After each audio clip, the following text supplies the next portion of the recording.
investigadoras más constante y antigua de la Universidad Popular. Nos ha dado ya un taller sobre la familia. ¿Está todavía en marcha? No, ya hemos acabado este año, hemos acabado. Nos ha dado también, el año pasado nos dio un taller sobre sexualidad. Este año nos ha hablado también sobre autolesiones en la adolescencia. Nos ha hablado también sobre drogadicción. En fin, ella es psicóloga, tiene su bufete abierto aquí en Tres Cantos, en la primera fase. Así que la tenéis aquí al lado por si necesitáis cualquier tipo de consulta. A pesar de su juventud tiene mucha experiencia, ¿eh? Lo sé. Bueno, pues nada más. Os dejo con ella, que tendrá muchas cosas interesantes que contaros. Bueno, para empezar, muchísimas gracias, porque siendo viernes un poco vísperas de vacaciones de Semana Santa, yo pensaba, digo, bueno, a ver, ¿no? ¿Quién vendrá? Y estoy sorprendidísima porque hay muchas personas, así que os agradezco el interés. Espero que un poco la presentación os guste. Voy a hablar de una dependencia de la que no se suele hablar a menudo, pero que con frecuencia nos la encontramos en la práctica clínica, que tiene que ver con la dependencia afectiva, ¿no? Enmarcada en las relaciones amorosas. Entonces, bueno, como siempre digo, me interesa mucho más lo que podamos compartir. Si alguien quiere preguntar o se anima a contar algo que le inquiete o que le haya tocado de lo que yo comunico, pues que levanten la mano, me interrumpan, y me parece mucho más enriquecedor lo que podamos sacar de ese diálogo, de ese compartir, que acabar con la presentación, ¿vale? Entonces, bueno, no he hecho una presentación excesivamente larga, son 40 diapositivas, en las que voy a primero a un poco explicar en qué consiste esto de la dependencia emocional. Luego voy a hablar de algo que tiene que ver con el origen, una de las hipótesis que más fuerza tiene con respecto a por qué aparece esta dependencia en la edad adulta. Y luego al final os explicaré un poco en qué consiste el tratamiento, el abordaje clínico. Así que bueno, si en algún momento queréis interrumpirme o compartir cualquier cosa, por supuesto que lo hagáis, que os sintáis con la libertad de hacerlo. Y si luego al final también, cuando acabe la presentación, también queréis, pues igualmente lo hacemos. Así que bueno, ¿qué es esto de lo que llamamos dependencia emocional? Bueno, fijaros, es la necesidad excesiva de tipo amoroso que una persona siente hacia otra, generalmente en el contexto de una relación de pareja, ¿vale? Y la tendencia de dicha persona a establecer en su vida ese tipo de comportamiento. Significa que cuando aparece una persona en consulta que tiene dependencia emocional, lo más frecuente es que en su historia de relaciones de pareja esta misma patrón de relación aparezca de manera repetida. Es decir, que no es algo a lo mejor concreto a un momento concreto, sino que se lleva repitiendo, ¿no?, esta manera de relacionarse con el otro a lo largo de la vida de la persona. Entonces, ¿qué elementos quiero yo destacar aquí? Pues que estamos hablando de una necesidad excesiva del otro en la relación de pareja. No es una necesidad, ¿vale?, que tiene que ver con los afectos, ¿no? No estamos hablando de una dependencia económica, no estamos hablando de algo práctico, estamos hablando del ámbito de lo afectivo, del amor, que lo que necesita la persona es cubrir una carencia afectiva, y desde esa carencia la relación de pareja se vive con muchísima ansiedad. Entonces, bueno, la necesidad es excesiva, es decir, todos cuando estamos en una relación de pareja, sobre todo cuando la estamos iniciando, ¿vale?, pues tenemos una sobreactivación de nuestro sistema nervioso y sentimos incluso una energía especial, ¿no?, y estamos en un estado casi de euforia, muy contentos y demás, ¿no? Cuando hablamos de una necesidad excesiva, ¿vale?, es que estamos hablando hay una necesidad de pasar la mayor parte del tiempo con esa persona, ¿vale? Esto lo veré ahora más adelante. Y que dicha necesidad es de carácter afectivo y no de otro tipo, ¿vale? No estamos hablando de otro tipo de dependencias, ¿vale? Entonces, ¿hay diferencias de género? Bueno, pues la literatura lo que dice es que sí, que hay diferencias de género, pero dependientes emocionales los hay, tanto hombres como mujeres, aunque lo que más nos encontramos en la consulta son mujeres, también hay hombres. Y luego también en la literatura se hace referencia a un tipo de dependencia emocional que de alguna manera está encubierta, que aparece frecuentemente en hombres y que se manifiesta ejerciendo la dominación. Es decir, yo tengo tanto miedo de perderte que te impongo que te quedes a mi lado, ¿vale? Y entonces pueden aparecer conductas de dominancia. ¿Habéis visto la película de Iciar Bollarín, Te doy mis ojos? ¿No? ahí aparece pues una persona que tiene un problema de dependencia emocional, que tiene muchísimo miedo a que su mujer pueda salir de casa y pueda tener vida, y que lo que hace es pues tenerla totalmente sometida y muerta de miedo para que ella no se mueva de donde está, ¿vale? Bueno, ahora vamos a hablar, que son unas cuantas además diapositivas, sobre qué características nos encontramos con frecuencia en las personas que padecen dependencia afectiva, dependencia emocional, o como la pueden llamar en otros sitios, adicción al amor. Pues que eso queda un poco más, ¿no? Pues sí, ¿no? Entonces, bueno, dependencia emocional. Bueno, se aferran obsesivamente a la persona de la cual dependen, ¿vale? Aquí la palabra obsesión es muy importante porque la mayor parte del tiempo en la mente del dependiente emocional lo que aparece es su relación de pareja. Continuamente están con su pareja, o bien la están llamando por teléfono, enviando mensajes al móvil, etc.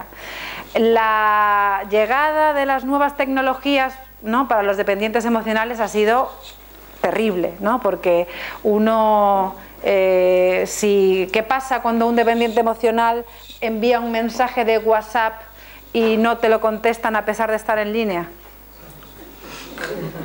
¿No? Y ahí empieza otra vez, empezamos la lavadora, ¿no? La lavadora es como yo llamo habitualmente a este mecanismo de pensamientos obsesivos que empezamos y encadenamos uno tras otro de manera negativa, y bueno, pues lo que suele pasar es que un WhatsApp no contestado a pesar de haber visto a la pareja en línea desencadena una serie de pensamientos negativos que tienen que ver con ese miedo al abandono, y pueden coger diferentes formatos. Uno muy habitual es el celotípico, ¿vale? Estará hablando con otra persona más interesante que yo.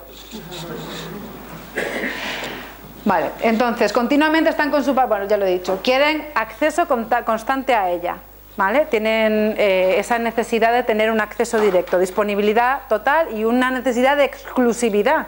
Es decir, que el tiempo que se pase en pareja, un dependiente emocional, quedar con su pareja y sus amigos no le parece muy buen plan, porque lo que quiere es estar a solas con su pareja, es decir, la necesidad de exclusividad es muy, muy elevada. Es una relación adictiva y esta ocupa un papel central en la vida del dependiente emocional, de tal forma que los amigos dejan de existir de forma importante, la familia cada vez cuenta menos, el tema de conversación favorito es el tema de la pareja, y entonces como que va, es decir, se va convirtiendo, ¿no?, en el centro del universo de la persona, ¿no? Entonces, ¿qué nos encontramos? Pues dos situaciones. Cuando el dependiente emocional tiene pareja, la temática de la pareja se convierte en el centro del universo, ¿no? Y cuando un dependiente emocional no tiene pareja, ¿en qué gastará sus energías? En buscarla, efectivamente. Todo gira en torno a la relación afectiva. Entonces, bueno, lo que lo sujeta, lo que está, o sea, siendo el motor principal de esta patología, es el enorme miedo al abandono, ¿no?, al rechazo, pero sobre todo al abandono que tiene esta persona. Entonces la ruptura amorosa es tan temida que en los casos de dependencia emocional grave no se tiene en cuenta ni siquiera que la relación sea destructiva, ¿vale? Entonces hay tanta dependencia del otro en los casos extremos en los que la relación puede ser una relación en la que haya maltrato físico o psicológico, pero es mucho más terrible pensar que esa relación se acaba, ¿vale?, antes que lo que se está soportando, ¿vale? La relación solo se romperá en casos de dependencia emocional grave, ¿vale?, si lo promueve el otro, ¿no? Nunca va a ser tanto el dependiente emocional, va a hacer todo con tal de no romper la relación, pero entonces eso depende de que el otro decida terminar. Y por nefasta que esta haya sido, bueno, pues intentará una y otra vez volver a establecer el vínculo, ¿vale? O sea, hasta llegar a extremos que pueden resultar patéticos a la gente del entorno, que pueda decir, o sea, ¿qué haces?, ¿no? Ya para, ¿no? Y tal, y de alguna manera resulte demasiado evidente. Como en todas las adicciones, es mucho más fácil que el entorno se dé cuenta antes que la propia persona. Entonces ahí están los buenos amigos, ¿no? Entonces, bueno, en caso de ruptura, saltan de una relación a otra lo antes posible, ¿vale? Entonces, si esto sucede, la pareja anterior, que era en el pasado el centro del universo, de repente desaparece porque ese papel lo ocupa un nuevo personaje, ¿no? El nuevo. Entonces, bueno, realmente no quieren a su pareja, lo que pasa es que la necesitan, o sea, necesitan llenar un vacío afectivo, una necesidad afectiva, y entonces lo necesitan para vivir, y ahora veremos también por qué. Entonces, no soportan la soledad, la viven como algo negativo, con intenso agobio y malestar. ¿Vais conociendo a alguien así?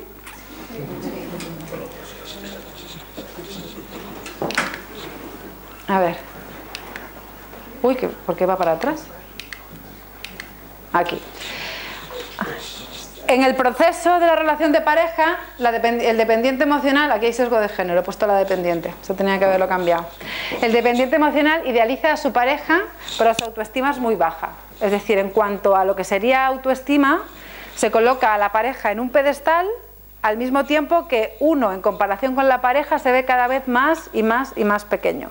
¿Vale? Entonces se llegan a verbalizar, ¿no? Y a pensar como qué afortunada soy de que esta persona se haya parado a mirarme, ¿no? Porque yo siendo tan poca cosa es una suerte que este señor o esta señora se hayan parado a fijarse en mí, ¿no? Entonces se idealiza, este proceso de idealización también en este darse cuenta lo dificulta mucho, ¿no? Porque tú estás viendo que hay tantas razones y tan buenas para que sentir que esa persona que está a tu lado es una suerte y es, ¿no?, grandiosísima, que bueno, se ve lógico que uno quiera estar al lado de ella.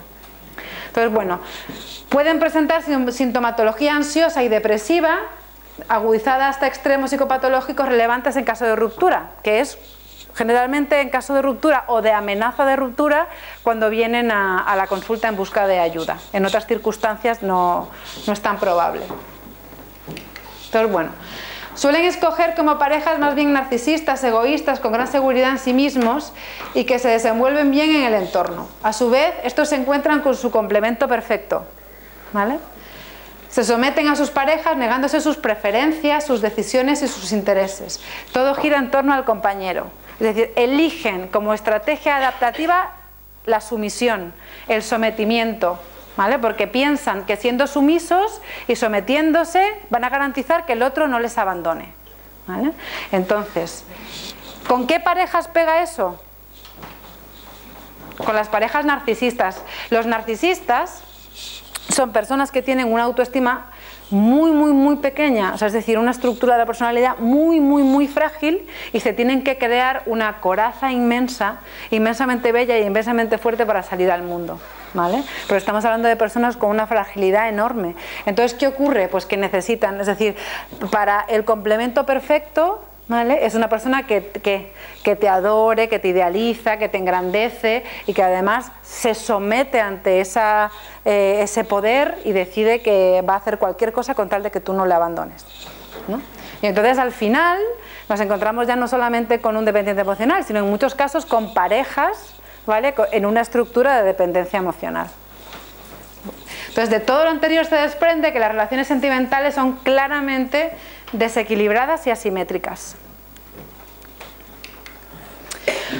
Los dependientes emocionales suelen tener una historia de carencias afectivas importantes por parte de la familia, del entorno o de ambos.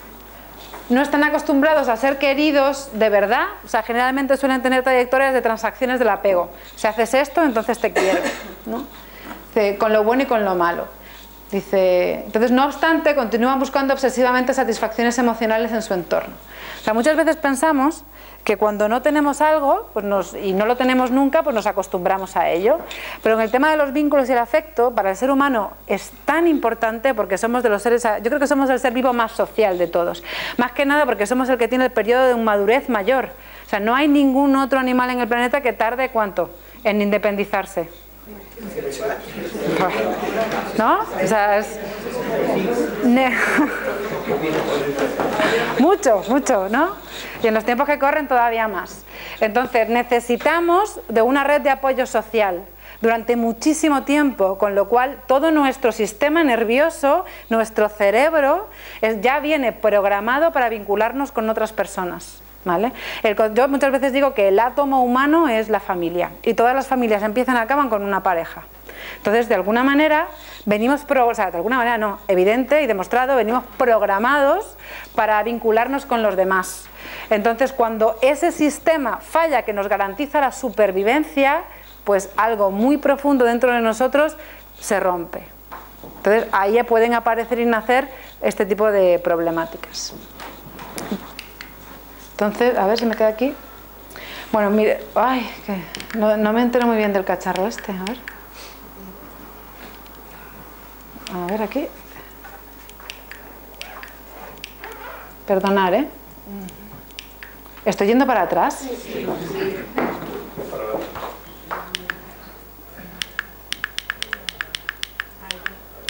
Ya me he pasado, perdonad.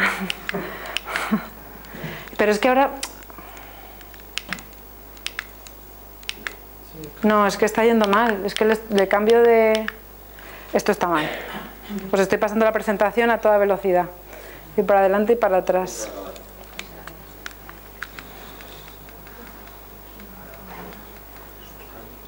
Vale. Vale. Bueno. Según su forma de ver la vida, lo que falla son ellos y no el entorno, ¿vale? Al que suelen idealizar. Y fijaros, cuando estaba estudiando la especialidad hubo un profesor, allí muy importante en comillas, que dijo que cuando los niños nacen en entornos hostiles, extremadamente duros y carentes de afecto, porque además no solamente necesitamos un plato de comida y abrigo, necesitamos poner en marcha este sistema del que os hablaba, para el que venimos programados, que es el sistema del apego.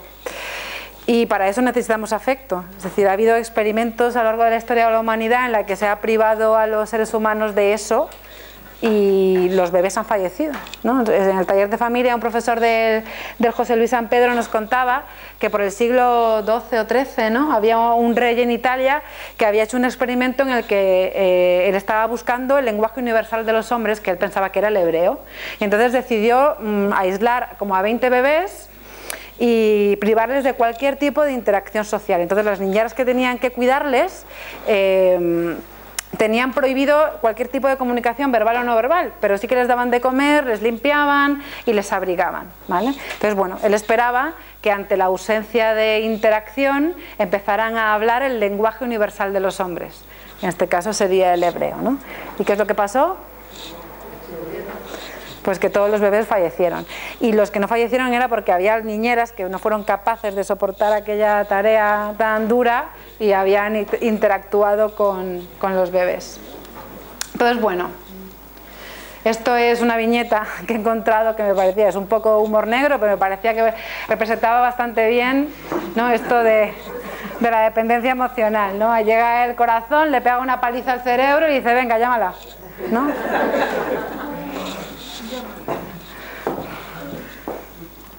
Entonces, bueno, el sistema del apego. Bueno, esto, una de las principales teorías explicativas que están en la base de por qué las personas acaban viviendo sus relaciones afectivas de manera dependiente, tiene que ver con la teoría del apego. El apego, como os decía, es un mecanismo para el que ya venimos provistos desde que nacemos, programados genéticamente, con el que nos vinculamos con nuestros padres, principalmente con nuestra madre en los primeros momentos de nuestra vida, pero con cualquier adulto significativo, ¿vale? Entonces, el apego es el vínculo afectivo que un bebé forma con sus adultos significativos que están a su cargo o su cuidado. El lazo que genera el apego es fundamental para la supervivencia del recién nacido y del niño pequeño. Venimos programados para ello. Es decir, todo el trabajo que se hace en neurociencia infanto-juvenil hoy en día está basado principalmente en teoría del apego. Entonces, ello configurará un patrón de relación que perdurará en el tiempo y que se repetirá en las distintas relaciones interpersonales que uno establezca. Y aunque esto parezca muy freudiano y que durante muchísimo tiempo nos hayamos resistido a pensar que aquellas experiencias tempranas no tenían por qué marcarnos la vida para siempre, y es verdad, porque no tenemos, es decir, el tener una infancia traumática no tiene como consecuencia lineal el tener una vida desgraciada. Hay muchísimas personas que, a pesar de haber vivido en infancias pobres o traumáticas, son capaces de desempeñar su vida con bastante éxito, viniendo, ¿no?, de donde se viene. Por eso hoy tenemos el término en la actualidad con mucho peso que se llama resiliencia. Seguro que muchos habéis oído hablar de este concepto, ¿no?, que es aquella capacidad que tienen los seres humanos de salir adelante a pesar ¿no?, de venir de situaciones muy duras. Entonces, bueno, pues no hay una condicionación, no hay un condicionamiento directo, pero sí que es verdad que lo que es evidente hoy en día es que sí que influye. Es decir, si tú en tu casa, tus padres no han sido cariñosos, han sido fríos, lo más probable es que tú con tus hijos, ¿cómo seas? ¿No? Entonces, bueno, muchas veces se produce una transmisión transgeneracional de algunas pautas y eso hace evidente que lo que hemos vivido en la infancia al final se transmite y perdura. Entonces, bueno, en infancia es posible distinguir, esto está más que documentado, hay unos experimentos súper famosos de una psicóloga que se llama Mary Ainsworth, que bueno, pues, puso a bebés muy pequeñitos a una situación que llamó la situación extraña y observó cómo se comportaban en esa situación, que era que dejaban a los bebés a solas y luego entraba una persona extraña y veían cómo los bebés se desenvolvían con un extraño en una habitación, ¿no? Entonces, a partir de ahí dijo que el ser humano podía establecer 4 tipos de apego: el apego seguro, el apego inseguro ansioso ambivalente, el apego inseguro evitativo y el apego desorganizado. El apego desorganizado es el más escaso y es el que aparece en casos de abandono, maltrato, negligencia, es decir, es un patrón que correlaciona con problemas de salud mental grave. Y es escaso, pero aparece con frecuencia pues, en niños que crecen institucionalizados, que viven en hogares con violencia de género, es decir, que han vivido realmente traumas relacionales. Entonces, el apego seguro. Este es un niño autónomo capaz de explorar el ambiente y percibe a sus padres o adultos significativos como una base segura. Cuando se enfrenta a una situación amenazante de preocupación o angustia, es capaz de buscar el apoyo y contención de esta persona, del cuidador, porque confía en que le dará los cuidados que necesita. Este niño ha tenido la experiencia de contar con padres sensibles a sus necesidades, quienes le han otorgado la cercanía y el contacto necesarios y quienes le han transmitido seguridad, que estarán disponibles para él cuando lo necesite. Sea bueno, sea malo, sea guapo, sea feo, sea listo, sea tonto, da igual. Para los padres es un niño especial, singular, y ante cualquier circunstancia van a estar ahí. Entonces, en el futuro, sus relaciones con otras personas serán confiadas, cercanas, estables y satisfactorias, ¿vale? Es difícil imaginar que una persona que crece en un entorno muy seguro, que le transmite una idea muy buena de sí mismo, luego en las relaciones humanas sea inseguro. Ahora bien, nos falta hablar de un periodo que es muy importante, que es la adolescencia, porque nuestras primeras relaciones afectivas en adolescencia también pueden determinar mucho, ¿no?, las próximas, pero etapa fundamental aquí. Entonces, bueno, el apego inseguro ansioso. Este niño es excesivamente dependiente, lo que dificulta que pueda explorar su ambiente. Percibe a su madre, padre u otros adultos significativos como ambivalentes. A veces están o a veces no están, ¿vale? Hay veces que los padres están bien y funcionan como padres y otras veces que los padres no están. Entonces es algo impredecible para ellos. Se suele tener padres que se caracterizan por atenderlo y permitir su acercamiento de forma imprevisible, unas veces están y otras no están. Ello provoca que al niño le resulte difícil anticipar la respuesta de sus padres, generándole algún grado de ansiedad. Frente a la separación, el pequeño responde con mucha angustia y mezcla de comportamientos de apego excesivos. Es inseguro frente a los demás y en sus relaciones con otras personas se aprecia un fuerte deseo de cercanía. En el futuro, sus relaciones con otras personas podrán ser excesivamente cercanas, lo que dificultará su autonomía. El apego inseguro evitativo es excesivamente independiente, no tiene ningún tipo de problema para explorar el ambiente, no recurre a sus padres u otro adulto significativo como base segura y evita el contacto. Es posible que una de las causas de ello sea que los padres o adultos significativos hayan mostrado en ocasiones escasa sensibilidad a sus necesidades y no le hayan permitido un acercamiento afectivo. Es decir, pasamos de unos padres disponibles en el apego seguro a unos padres que a veces están, a veces no están, en el apego ansioso ambivalente, y luego pasamos a unos padres que están realmente poco disponibles en el apego evitativo. ¿Esto qué quiere decir? Que el niño demanda, pero al final aprende que da igual que demande porque al final no va a venir nadie, ¿vale? Y entonces al final lo que hace es generarse todo una, ¿no?, carcasa, por decirlo así, un esqueleto protector que es evitativo en sí. Probablemente muestre un marcado desinterés y desapego frente a los adultos significativos durante los periodos de angustia. Sabe que no puede contar con ellos, así que ¿para qué les va a llamar, no? En sus relaciones futuras con otras personas manifiesta desconfianza ante los demás, inseguridad y distanciamiento frente a otros. Le incomodará depender de otras personas, ¿vale? Y el desorganizado, pues no lo cuento, pues ya lo he contado, que es un apego realmente que da lugar a trastornos muy complejos de personalidad, ¿vale? Que son personas que han sufrido maltrato, negligencia, abandono. Entonces, bueno. Ahora, ¿cuál creéis, de los 3 apegos que hemos hablado, cuál creéis que es el más probable que esté en un dependiente emocional? El segundo. ¿Y en la posible pareja de un dependiente emocional? Esta figura que hemos hablado, que es narcisista, ¿no? Que busca que le endiosen y demás. El tercero, efectivamente. Nos encontramos a veces parejas en las que tenemos a un ansioso ambivalente que se ha vinculado con un evitativo, ¿no? Y entonces eso es, ¿no?, vivir una relación terrible, ¿no?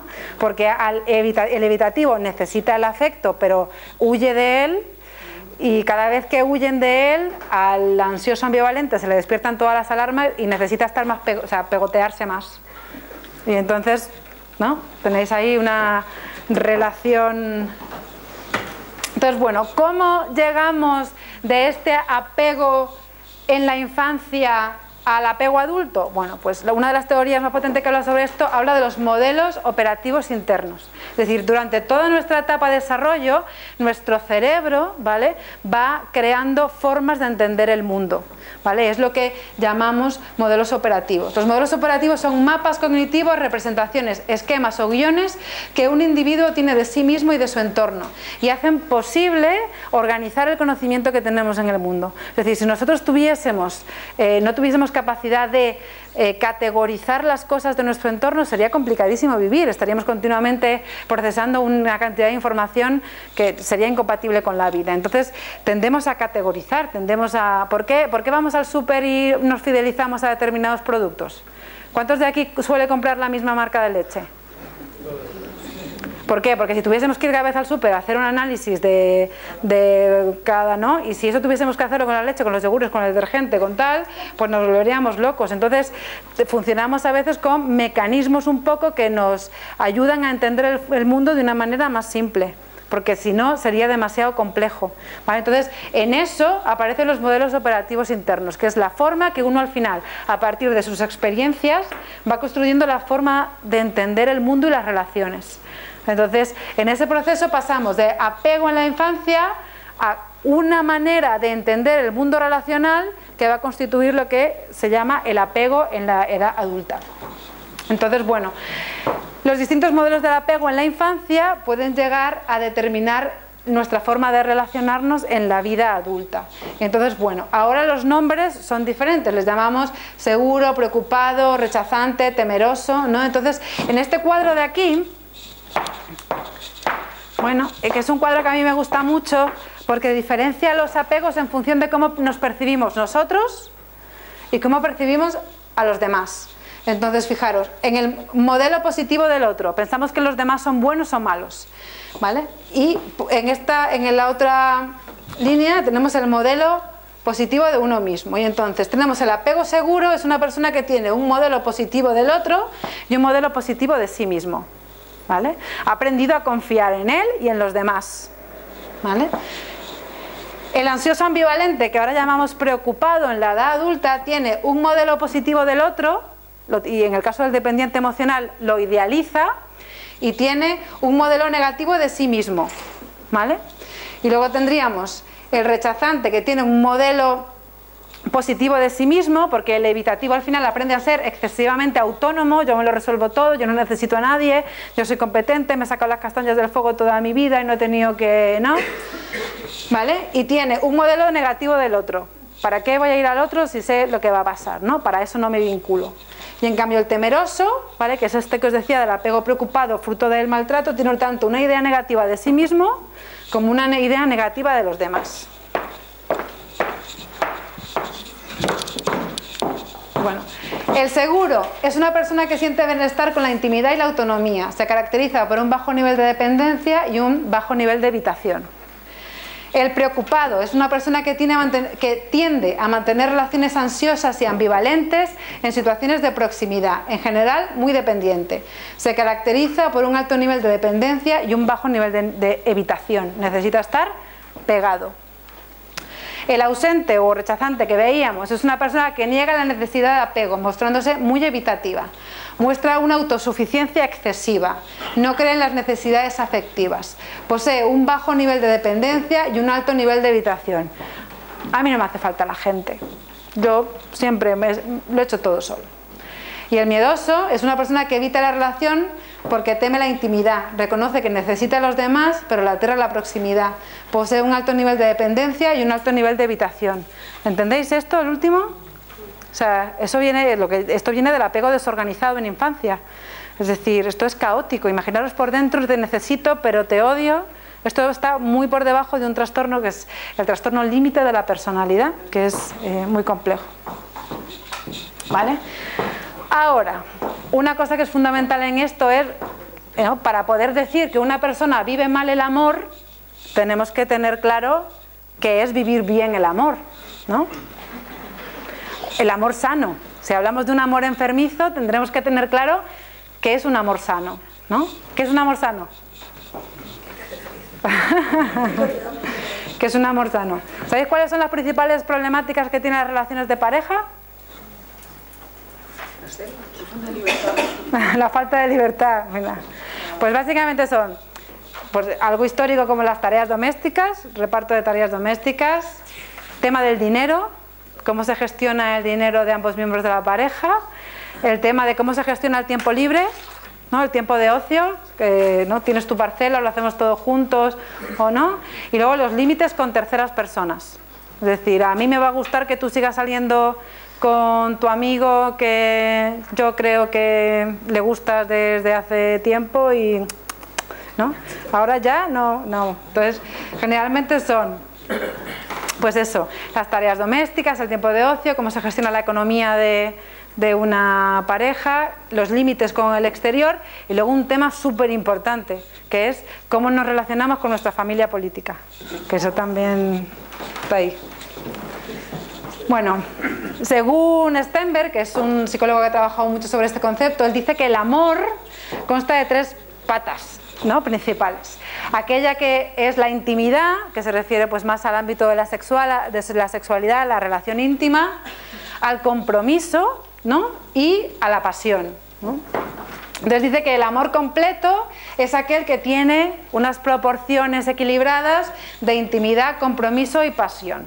Entonces él luego saca otras 3 categorías de amor, que es el amor compañero, en el que hay intimidad y compromiso, pero no hay pasión. El amor fatuo, que es pasión y compromiso. Y el amor romántico, que es intimidad y pasión, pero no hay compromiso. Entonces, bueno, ¿qué entendemos por intimidad? Pues es la capacidad de compartir sentimientos. Me he liado, intimidad no era lo sexual está en la pasión, creo. Así que ahora... Entonces, bueno, la intimidad es la capacidad de compartir sentimientos, confiar, sentirse acompañado y saber que el otro tiene los mismos intereses para la relación. Este componente se relaciona con aquellos sentimientos de cercanía, vínculo seguro y conexión. Esto es apego.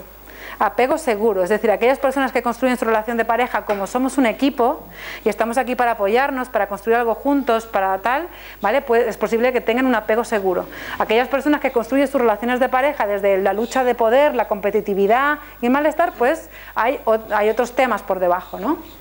Y entonces, bueno, existe un deseo de promover el bienestar de la persona amada, hay sentimientos de felicidad junto a la misma, es decir, que te alegres de que al otro le pase algo bueno. Hay muchas parejas en las que, como hay mucha comparación, pues cuando le pasa algo bueno al otro, de repente uno puede sentir un sentimiento enorme de desgracia, ¿no? Es de, mi vida es terrible, ¿no? ¿Por qué? Porque tú sales adelante y yo no consigo nada en la vida. Hay sentimientos de felicidad junto a la misma, existe gran respeto, entendimiento, apoyo y comunicación con la persona amada. Y esto existe, porque lo hemos visto también en la consulta, y lo hemos visto también en muchas familias, en muchas parejas.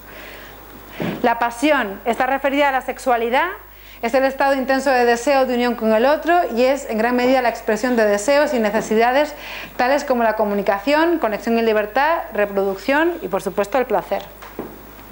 Y el compromiso hace referencia a, pues, bueno, pues al plan que uno tiene a corto y a largo plazo, ¿no? A corto plazo es la decisión que uno toma de amar a otro, y a largo plazo pues tiene que ver con tener un proyecto de vida. ¿No? Bueno, entonces la pareja pues es la unión voluntaria y libre entre dos personas por diferentes motivos: reproducción, es decir, crear una familia; placer, disfrute; comunicación, compañía, no estar solo; y solidaridad y apoyo mutuo. Es decir, hoy en día una pareja de clase media española de chicos jóvenes tienen realmente que trabajar los dos para poder independizarse, porque es difícil que una persona sola pueda asumir el coste de la vida. Entonces, antes, ¿no?, en generaciones anteriores, teníamos un modelo de relación más tradicional en que con que uno trabajara, el otro podía quedarse en casa cuidando de los hijos. Pues yo muchas veces pienso, jolín, pues se tenía que pagar bien, porque entonces, ¿no?, porque se tenían un montón de hijos y trabajaba un miembro, ¿no? Ahora... Existía pluriempleo. Existía pluriempleo también, ¿no? Sí. Sí. La circulación por la vivienda era menor y los pisos se podían comprar, ¿no? Sí, las condiciones eran diferentes, pero ahora el tema de la pareja como apoyo mutuo, es decir, si yo para sentirme adulto tengo que emanciparme de casa de mis padres, ¿no?, para muchas personas esa posibilidad solamente existe en pareja, o compartiendo piso con amigos, ¿no? Pero bueno, en un proyecto de pareja también, porque necesitamos a otros para poder tener cierto grado de autonomía e independencia. Entonces, bueno, por eso somos tremendamente sociales, que nos necesitamos. Bueno, mitos del amor. Esto lo he traído porque quería un poco reflexionar sobre, ¿no?, mitos del amor, porque muchas veces en esto de hablar del amor sano, pues bueno, pues hay también que hablar de qué cosas pensamos que puede haber detrás del amor. Entonces, bueno, mito del amor puro. No hay problemas o defectos en el amor verdadero, ¿no? Es decir, si nos queremos de verdad, esto va a salir bien seguro, ¿vale? Mito del miedo a la soledad, ¿no? El de la soledad es algo terrible. Marido y mujer deben hacerlo todos juntos. Mito del amor romántico, la media naranja, que además hoy en día con todos los medios de comunicación también eso se dispara, ¿no? Es que el amor de mi vida puede estar en Singapur y no lo conozco, pero gracias a internet puedo hacer por conocerle, ¿no? Mito de la confianza absoluta. No hay ni intimidad ni secretos en el amor. ¿Me quieres de verdad? Me tienes que dar tus claves de Facebook, porque yo tengo que saber todo lo que haces y con quién te comunicas, ¿no? Mito de tener hijos mejora la relación. Mito sobre que con el tiempo la comunicación mejora. Bueno, esto es una especie de fantasía en el mundo en general, que pensamos que con el tiempo un problema se arregla, y si no hacemos nada lo más probable es que con el tiempo la cosa se ponga peor, ¿no? Entonces, otros mitos. Mitos de la sociedad 50%, que esto es algo que es a lo mejor más reciente, ¿no? Y a lo mejor un producto ahí, pero esto provoca muchos problemas en parejas, por ejemplo, que tienen diferencias de salario muy importantes, ¿no? ¿Qué hacemos con una pareja, por ejemplo, que uno gane 3.000 y el otro 800? ¿Que lo paguen todo al 50%? ¿No? Porque es que si no lo ponemos todo al 50% es desequilibrado y demás. Pero lo desequilibrado, ¿no? Es decir, tenemos un poco la presión esta de tener que hacerlo todo al 50%, pero luego las realidades son muy distintas y esto puede generar muchísimos problemas, ¿no? En una pareja que tiene, por ejemplo, sueldos tan sumamente distintos, pues ahí hay que hacer un apaño, porque el 50% no funciona, ¿no? Porque entonces al final estaríamos, o sea, yo conocí parejas en consulta que pues había dos clases sociales viviendo en la misma casa. Entonces había una persona que todos los días tenía que cocinar para prepararse el tupper para el trabajo, y que el otro ganaba muchísimo más dinero y podía siempre estar comiendo fuera, ¿no? Y uno tenía que bajar a Madrid a trabajar en transporte público y el otro tenía 2 coches y 3 motos, ¿no? Y era como, no, pero es que lo hacemos bien porque tenemos una cuenta común, lo hacemos al 50%. ¿Cómo funciona? Mal. Porque luego pasa una cosa que era peor todavía, es que cuando se trabajó el que tenía que ser una cuestión más bien proporcional, es decir, que cada uno pusiera un porcentaje de lo que gana en esa cuenta común, ¿vale? Lo que pasó fue que se generó una dinámica en la que, como la persona que pasó a poner menos porque ganaba menos, sentía que tenía que compensar, entonces empezó a encargarse de más tareas domésticas. Entonces yo pongo menos pero compenso con más tareas domésticas. Al final eso se normalizó y lo que había era... exacto. Entonces, bueno, al final se rompió, por suerte, ¿no? Porque no eran felices realmente. Entonces, bueno, mito de la pareja puede realizar todos nuestros sueños. Esto es algo muy típico en el dependiente emocional, porque está deseando que aparezca alguien que le dé sentido a su vida. Mitos sobre la adivinación de mentes, ¿no? Esto pasa mucho también, lo de que yo sé lo que estás pensando. Mitos sobre que un hogar infeliz es mejor que uno roto. Mitos sobre la transformación de la pareja, ¿no? Esto también, siempre pensamos lo de si yo hago tal, seguro que él se da cuenta y cambia. Mitos sobre que los opuestos se atraen y se complementan. Bueno, ¿qué pensáis de estos mitos?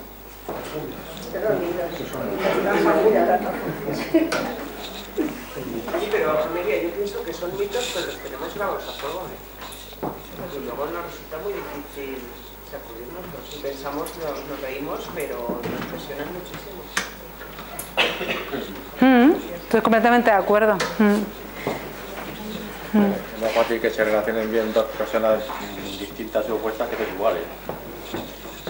No digo que sea fácil ninguna de las dos, pero quizás sea más fácil, ¿no? Pues que la realidad es que depende de cómo sea cada persona.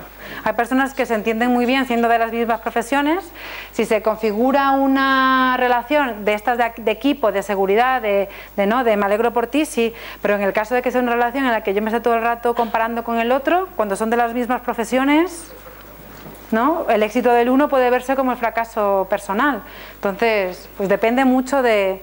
En el fondo, la realidad es que somos tan diversos que depende de la mochila que traigamos cada uno de nosotros. Entonces, bueno, la pareja es algo que se crea, es un proceso en movimiento y es algo que se construye todos los días. Entonces, bueno, hay principios de una pareja sana que son el principio de deslinde, el de flexibilidad de roles. Esto es muy importante porque tiene que ver con que a veces uno cuida y otras veces uno es cuidador, ¿no? Que a veces uno está fuerte y otras veces uno es el que está flojo y necesita que la pareja esté fuerte. O sea, ¿no? Hay momentos en los que uno gana más dinero y otros momentos en los que el otro puede ganar más. Entonces, esa capacidad, esa flexibilidad para ir variando en los roles fortalece mucho a las parejas, ¿no?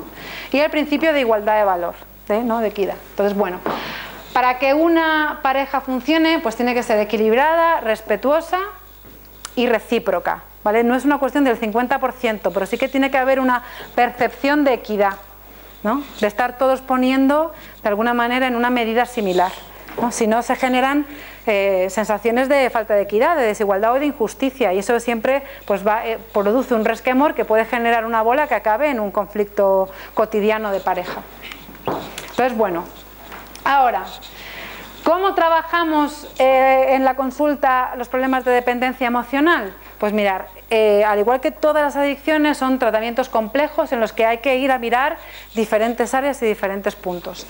Entonces, es un tratamiento integrador que, como cualquier otro tipo de adicción o problema de la personalidad, esto significa considerar todas las dimensiones relevantes del ser humano, en especial aquellas que estén afectadas por la patología o problema en cuestión, ¿vale? Utilizando todas las herramientas posibles. Lo iremos viendo.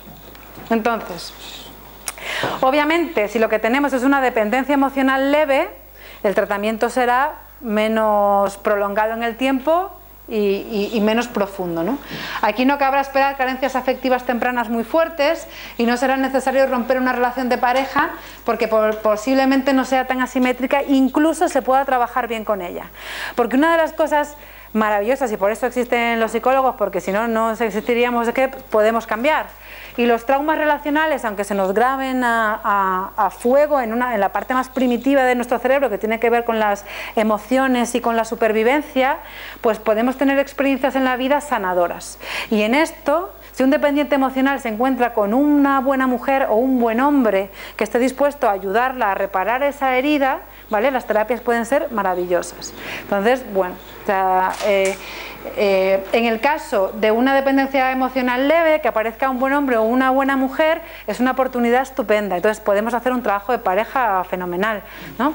Pero en el caso de que haya una dependencia emocional grave, en el que estemos percibiendo que haya abusos, maltrato psicológico, que haya algo realmente importante, podemos llegar a prescribir la ruptura de la relación. ¿vale? Porque hay un criterio primero de intervención en crisis casi, ¿no? De proteger a la persona. Entonces, bueno, ¿qué dimensiones trabajamos en el tratamiento? Pues mirar todas estas, porque estamos hablando de algo muy importante en la vida de todos los seres humanos, que es cómo nos relacionamos con otras personas, y es más en el plano afectivo. Entonces tenemos una dimensión biológica, una dimensión psicodinámica, una interpersonal, o sea, ahí la foto me ha comido por las letras, la dimensión afectiva, la cognitiva y la conductual. O sea, abordamos prácticamente todas las áreas de la vida de la persona. Entonces, bueno, a nivel médico, pues lo más normal es que los psiquiatras receten antidepresivos y ansiolíticos, ¿vale? Es una pauta médica habitual. En casos muy graves se puede pensar en otra medicación más fuerte, tipo, ¿no?, algún tipo de antipsicótico o estabilizador del estado de ánimo, pero vamos, lo más normal es un antidepresivo o un ansiolítico. Y os he puesto un poco este dibujito que me encanta, que muchas veces nos imaginamos que los procesos de cambio son lineales y con una dificultad moderada, y que luego la realidad en el trabajo terapéutico es toda la contraria, ¿no? O sea, tenemos un camino, avanzamos muchísimo más, pero sin duda pues hay baches, problemas, momentos bajos, momentos arriba, y bueno, pues esta imagen siempre me permite un poco ilustrar cómo es un proceso terapéutico, ¿no? Que ya quisiéramos que fuera como la primera de arriba. Entonces, bueno, en la parte psicodinámica, ¿qué significa psicodinámica? Pues el psicodinámico es como llamamos en la actualidad todas las corrientes nuevas que se derivan del trabajo más freudiano, del psicoanálisis y todos los que han venido después. Entonces, ellos son los que primero abordaron lo que nos influía en las experiencias tempranas en el resto de nuestra vida. Entonces, bueno, en la parte psicodinámica, pues trabajar la baja autoestima. ¿Por qué? ¿De dónde viene? ¿Qué es, ¿no? ¿Quién te decía eso a ti? Las pautas de interacción disfuncionales como idealizar al otro, la sumisión, algunos mecanismos de defensa como el bloqueo afectivo, que es un mecanismo de defensa reactivo. Después de una ruptura emocional, muchos dependientes se quedan tan tocados que pueden pasar mucho tiempo en un comportamiento evitativo, ¿no? En que no quieran saber absolutamente nada, ¿no? Pero es puramente un mecanismo de defensa porque el impacto ha sido demasiado duro. Entonces, bueno, básicamente, aparte de trabajar todas estas áreas, que es lo que buscamos, es comprender el proceso de adquisición y mantenimiento de las pautas de interacción disfuncionales, es decir, dónde está el origen. Entonces, bueno, pues y poderle dar a la persona un modelo de problema, un modelo de enfermedad, es decir, pensamos que tu manera de vincularte en el momento presente tiene que ver, ¿vale?, con esto que ha ocurrido y que ha dado lugar a que tengas una carencia afectiva, ¿no? Entonces, bueno, pues le damos un modelo explicativo. Pero esto solamente es una parte del tratamiento, porque hay otra ilusión en el mundo de la psicología que tiene que ver con si encontramos las causas del malestar, entonces ya se arregla solo. Y no, encontrar las causas de un malestar es el primer paso. Eso nos permite comprender y ver por dónde tenemos que ir, pero luego lo que realmente cura es el trabajo que hagamos en el momento presente. Entonces, hay como una idea fantasiosa en el mundo este del trabajo psicológico terapéutico que tiene que ver con llegar al meollo de la cuestión, como si llegar al meollo de la cuestión fuera a ser lo que cura, y no. Nos permite entender muchas cosas, nos permite perdonar a algunas personas que nos han hecho daño a lo largo de nuestra historia vital, pero lo que nos va a curar es lo que hagamos a partir de esa comprensión en el momento presente. Entonces, esto es un primer paso. Es bueno. A nivel interpersonal, ¿vale? Cómo trabajamos con un dependiente emocional, cómo debe relacionarse con, ¿no?, las parejas y los otros. Bueno, primero nos preguntamos, ¿la relación actual es patológica o potencialmente saludable? Tenemos que determinar si hay una dependencia emocional grave o leve. En el caso de que haya una relación patológica, es decir, grave, se puede prescribir la ruptura, ¿no? Entonces, después de la ruptura, ¿qué es lo que tenemos que esperarnos? Que aparezca un síndrome de abstinencia y sobre todo una elevada ansiedad por el miedo intenso a la soledad. Ahora, seguimos trabajando con esta persona que tiene una dependencia emocional grave. Pues hay que ayudarla a mantenerse el mayor tiempo del mundo en abstinencia, es decir, que no vaya a engancharse a otra persona rápidamente. Esto es muy parecido al tratamiento que se hace en drogodependencias. Entonces, bueno, no comenzar una nueva relación hasta haber avanzado en el tratamiento, es decir, haber adquirido nuevos modos de relación. Aquí hay todo un proceso de desaprender para aprender una forma de relacionarnos nueva, diferente, ¿no? Con menos ansiedad, adquirir la capacidad de estar sola o solo, ¿no? La propuesta es de una soledad temporal, o sea, no hacemos una invitación a que uno se quede solo para siempre, invitamos a que uno aprenda a convivir con la soledad, que la paciente o el paciente entienda y acepte esta necesidad de aprender a estar solo. Es decir, si esto lo comparamos, y el miedo tan atroz a ser abandonado tiene que ver con ese pánico a la soledad, a creer que yo soy tan poca cosa que solo no soy nada, ¿no? Aquí nos acordamos de Amaral con esta canción de Sin ti no soy nada, ¿no? Pues la propuesta de soledad es una propuesta, ¿no?, radical, pero que hay que pasar por ella. Y luego, bueno, pues hay psicoeducación sobre las relaciones interpersonales. Entonces aquí tampoco se ve. Bueno, pues lo que hemos hablado antes de cómo tiene que ser una relación de pareja saludable. Entonces, bueno, en el plano afectivo, ¿no?, seguimos trabajando. Fijaros cuántas cosas hay que trabajar, ¿no? En el plano, pues hay que trabajar ese profundo desprecio hacia sí mismo.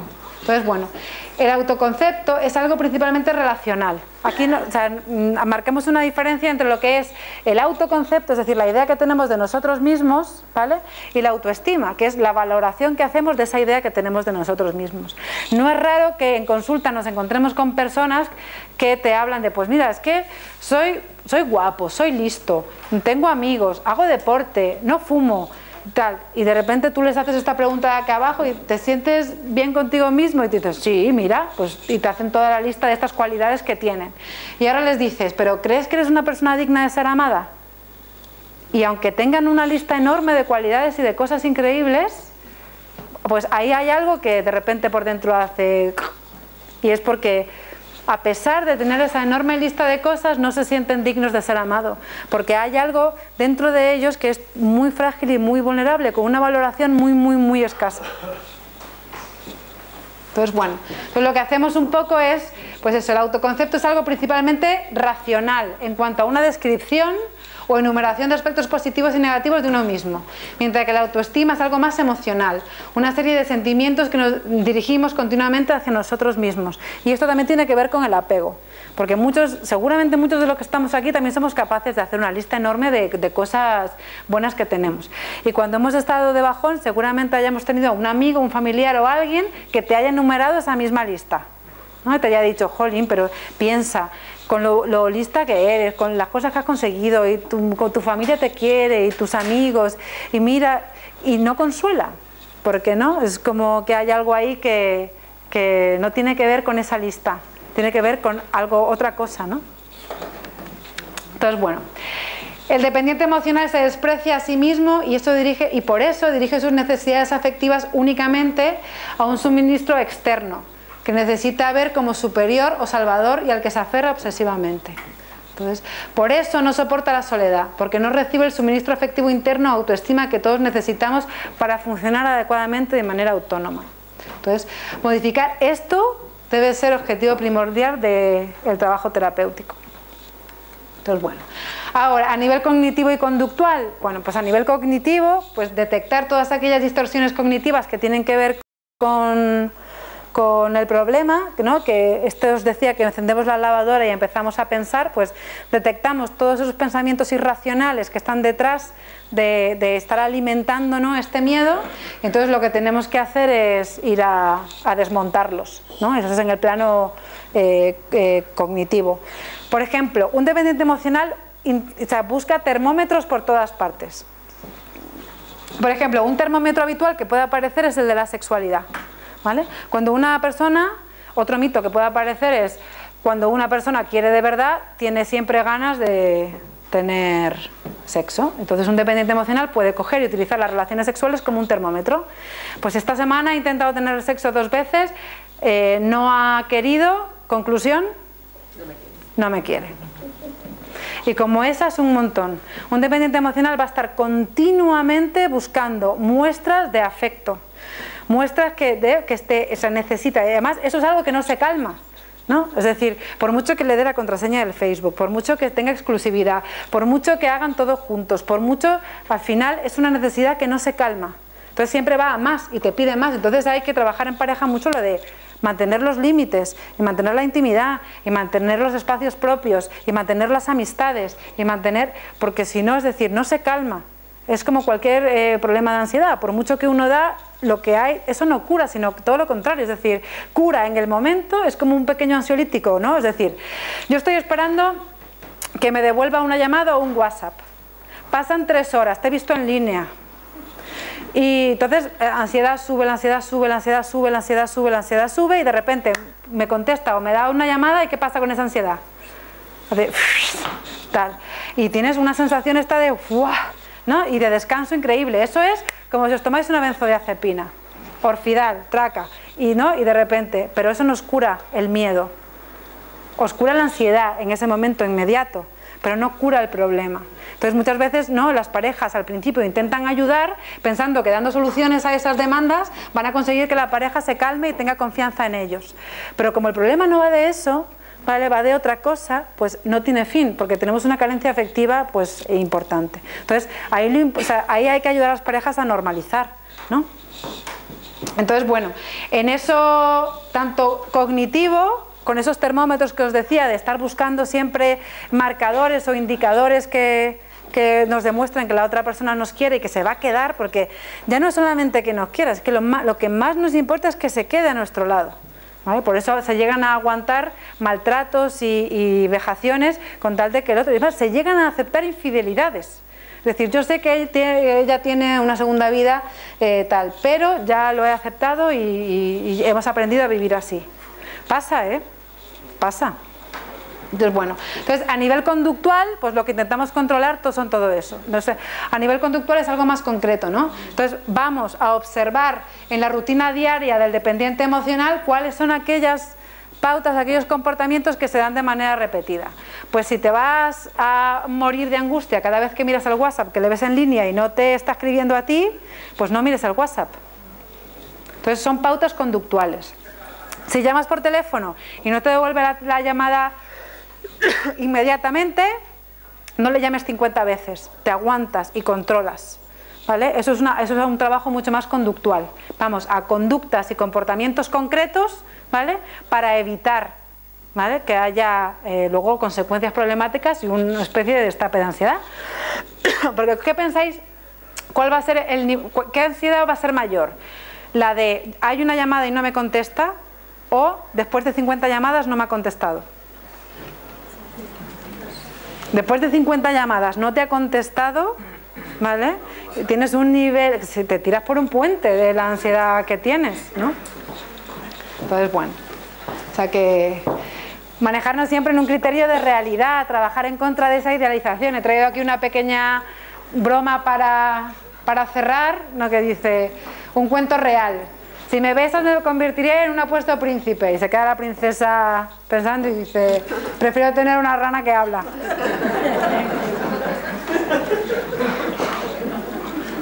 Y nada, muchísimas gracias. Así.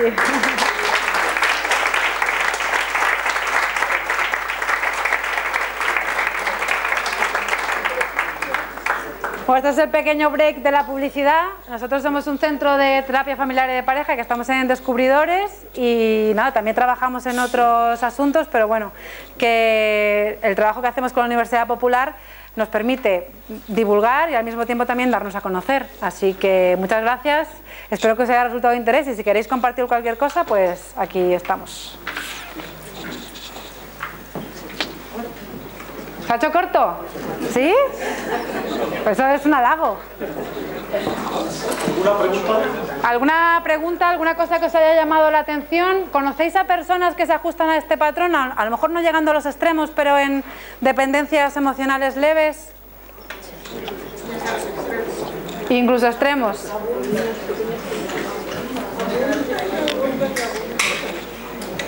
Pues si la pregunta es que lo he hecho tan bien que todo el mundo se va a ir con las cosas clarísimas. Se supone que es un Vale, voy. Espera. Se supone que es un dependiente emocional a una persona que a pesar de tener maltrato no se va por su lado, pero porque claro, si se va por su lado a lo mejor no puede subsistir por sí mismo. Claro, ahí hay una dependencia económica, ¿vale? El dependiente emocional, aunque tenga dinero, no se va. Pero no solucionas ahí nada, todo lo contrario, estás cada día más subyugado. Sí, claro, eso también hay que trabajarlo, hay que buscar alternativas, hay que buscar todas las formas, porque también, o sea, el dinero en relaciones desequilibradas es un juego de poder que puede destruir a una persona. Pero eso no tiene solución. No, ahí tiene que ver con lo que hay, que haya buenos servicios sociales. Y no los hay en este momento. Sí, ahí, luego por allí. Sí. Quería preguntarle, ¿siempre es así de verdad que si se idealiza, la persona que idealiza tiene una baja autoestima? No, es más, no necesariamente. Aquí lo que hay es un proceso de idealización extrema de la persona que se combina con una muy baja autoestima y una herida emocional, afectiva. Pero no, es más, muchas veces en los procesos de enamoramiento hay idealización de la pareja, ¿no? Y yo creo que es sano que una pareja tenga admiración y respeto mutuo. Ahora, cuando eso da lugar a algo desequilibrado, pues sí, seguramente sea problemático. Es decir, yo creo que cuando esa idealización es recíproca es más sano, ¿eh? Es decir, que cuando solamente hay uno que está engrandecido y otro empequeñecido, ¿no? Puede que uno haya aceptado y viva con eso bien, pero es probable que luego eso pueda generar también problemas y malestar. Sí. No, y es posible, sería otra pregunta. Sí, sí, sí. Es posible que en la infancia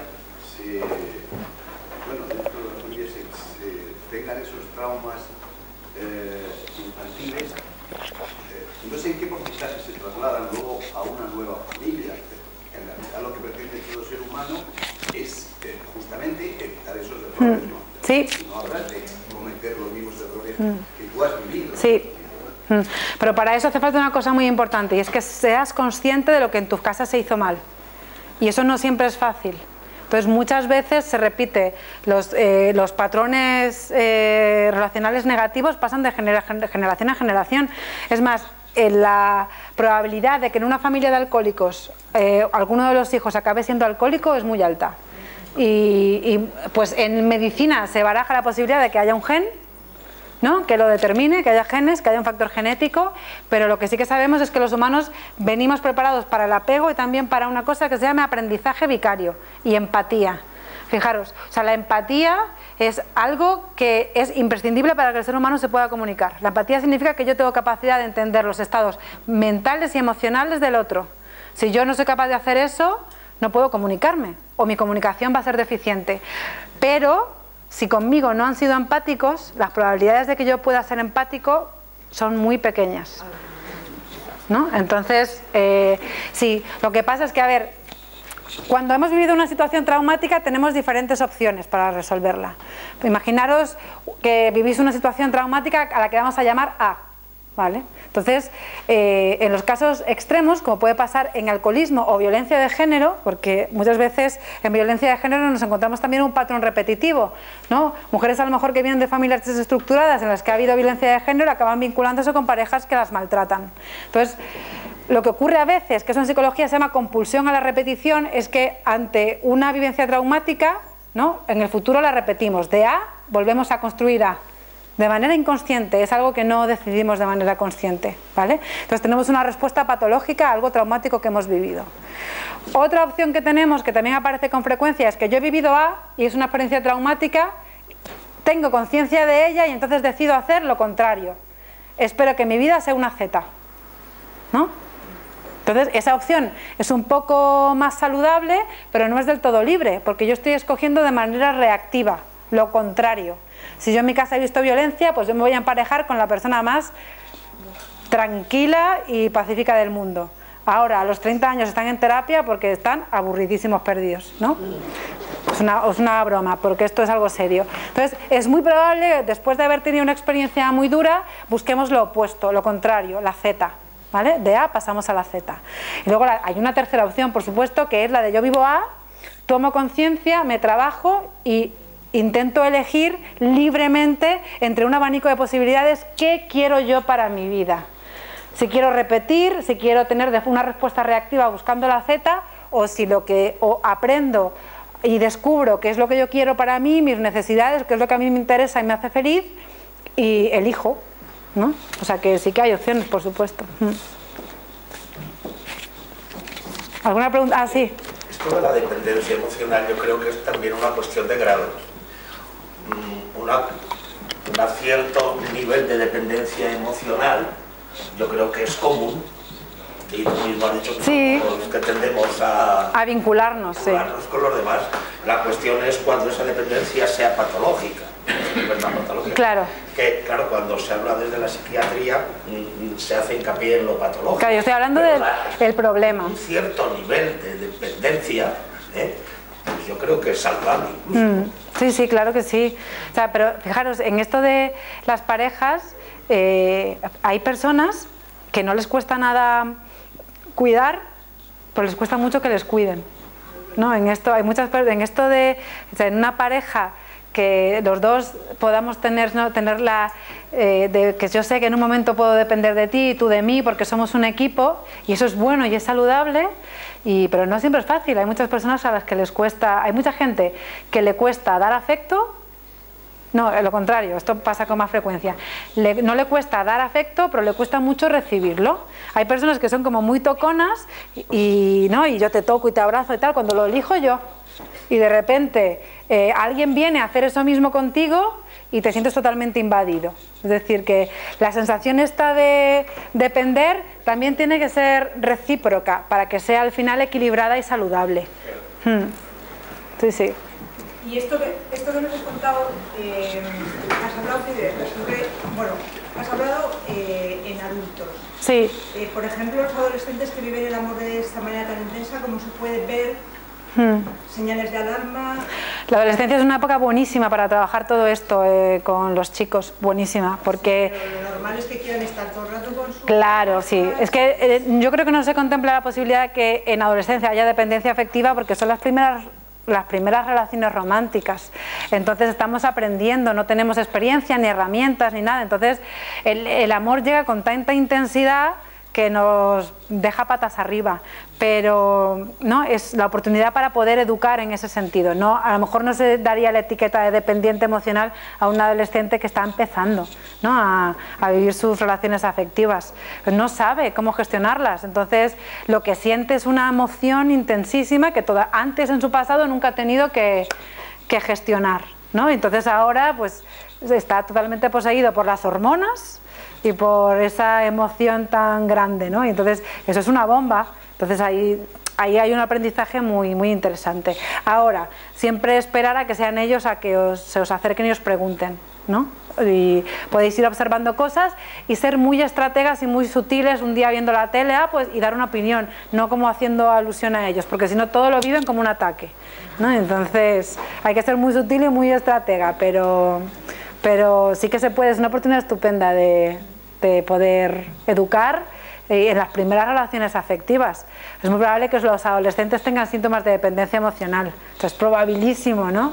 Están poseídos por un amor pasional romántico y demás que es muy intenso.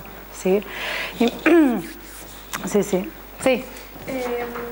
Cuando una persona que es el claro ejemplo de todo lo que se ha ido enumerando y tal, y ella lo reconoce, pero no quiere ir al psicólogo, no quiere tratamiento, y de hecho está, se puede decir que está con otro que también es otro dependiente emocional, y la cosa va alargándose años y años. ¿Pero sufren?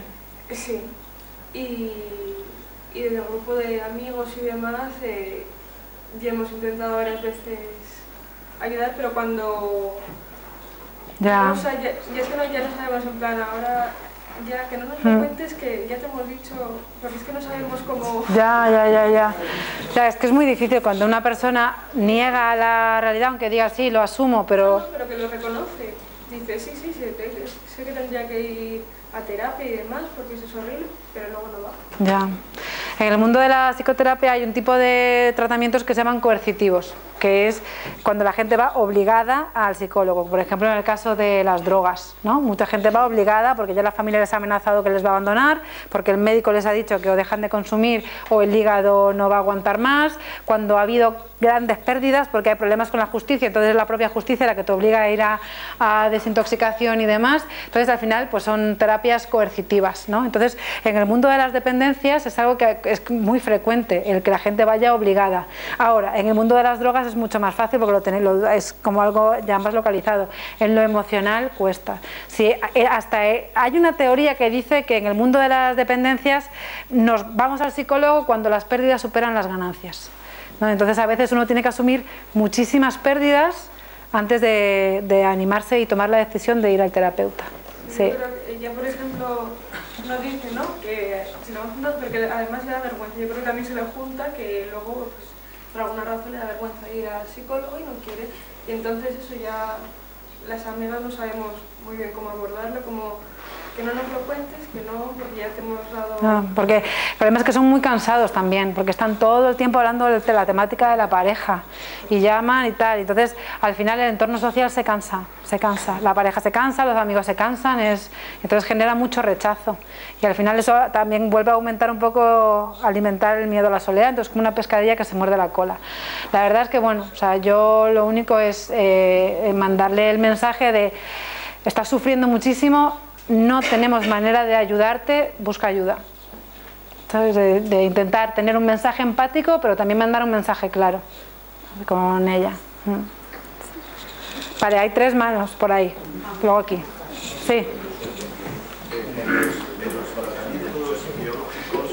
En los tratamientos biológicos, ¿qué efectividad tiene la aplicación de antidepresivos? Ayudan a... Pero ¿con qué efectividad se practica? Porque en realidad yo, esto de los fármacos, dentro de mis limitaciones, no sé si realmente son efectivos. Bueno, antidepresivos y ansiolíticos, está media España recetada de ese tipo de fármacos. Pero yo estaré contra media España.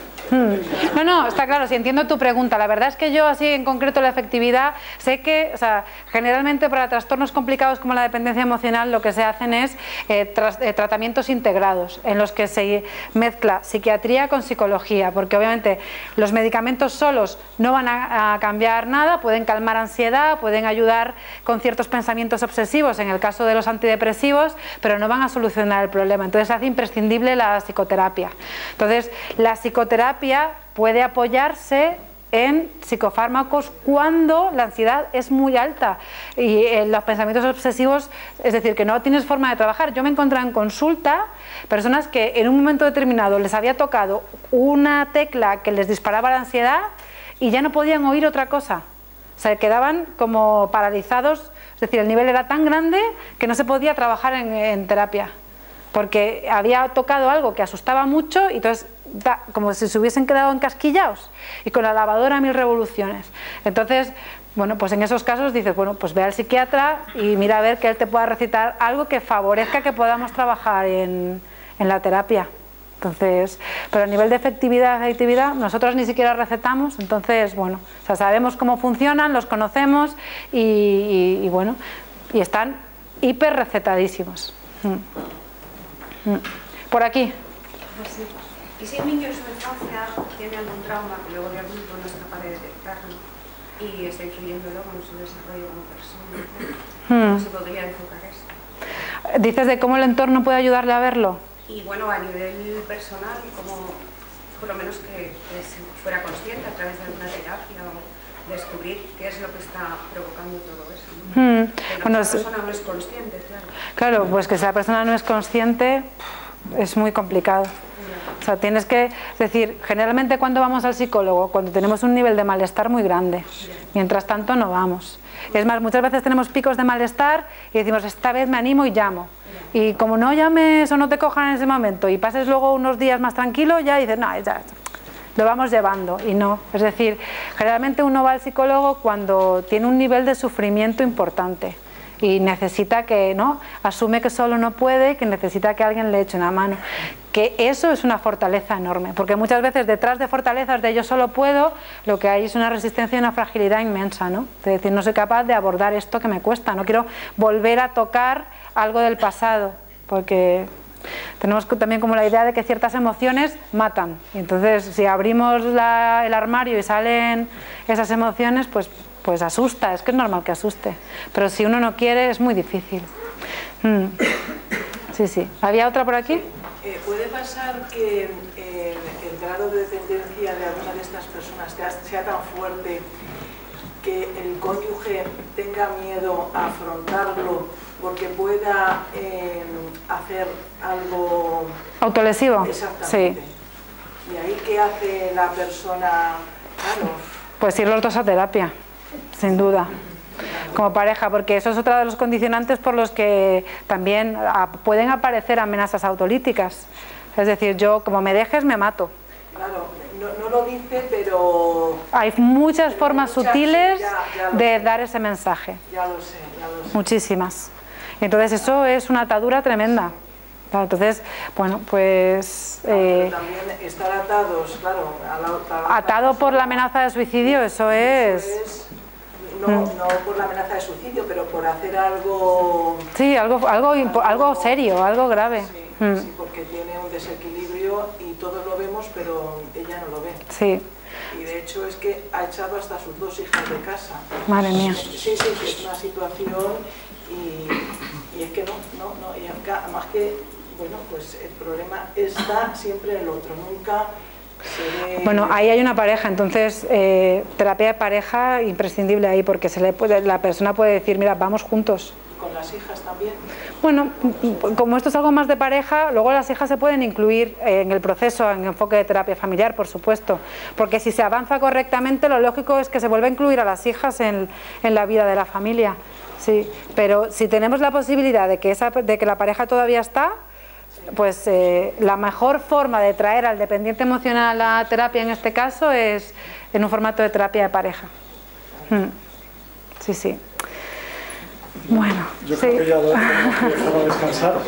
Ha sido muy interesante y la prueba es la asistencia del público. Sí. Pues si tienes algún hueco todavía en la pared de tu centro, aquí tienes otro diploma. Muchas gracias. Muchas gracias a todos, de verdad.